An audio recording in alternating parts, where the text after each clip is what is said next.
गुजरात के वडोदरा में आजवा के सयाजी सरोवर पर 14 में से 6D वाटरिंग पंप कार्यरत किए गए। गुजरात के वडोदरा शहर को बाढ़ से बचाने के लिए इस बार कई प्रयास किए गए हैं। इसी के तहत आजवा सरोवर पर 14 में से 6D वाटरिंग पंप कार्यरत किए गए हैं। 7 करोड़ की लागत से वडोदरा महानगर पालिका द्वारा यह आधुनिक पंपिंग सिस्टम लगाई गई है, जो आजवा के साथ साथ विश्वामित्री और वडोदरा में बाढ़ की स्थिति पर नियंत्रण पाने में महत्वपूर्ण साबित होगी। अब 211 फीट का जलस्तर पार होने पर भी पानी छोड़ने की जरूरत नहीं होगी। नए सिस्टम से पानी का स्तर पहले से ही 208 फीट पर स्थिर रखा जा सकेगा।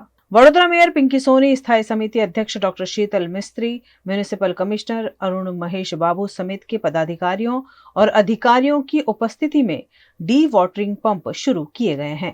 આ પાણીને આપણે છોડી શકીશું એના માટે પંપનો ઉપયોગ કરી રહ્યા છે અને આને આખી સિસ્ટમને સ્ટોર્મ વોટર ડિસ્પોઝલ સિસ્ટમ કહીએ છે અને 1050 કેવી જેટલો પાવર કન્ઝમ્પશન થશે। આનો ખર્ચો લગભગ 5 થી 7 કરોડની આસપાસ થશે, જેમાં પમ્પિંગ ખેતરના ફાઉન્ડેશન બનાવ્યા, પંપો નાખ્યા, પાઇપો નાખી, રોડ બનાવ્યો, ST panel, LT panel, electrical cable, આ બધું કામગીરી થઈ અને આ ઇમરજન્સીમાં કામ કર્યું છે। આજે 6 પંપ ચાલુ કરવામાં આવશે। આવનારા સમયમાં ઇલેક્ટ્રિક કનેક્શન અને પાણીની લાઇનના કનેક્શન જોઈન થતા આવનારા એકાદ અઠવાડિયે બીજા 8 પંપ ચાલુ કરવામાં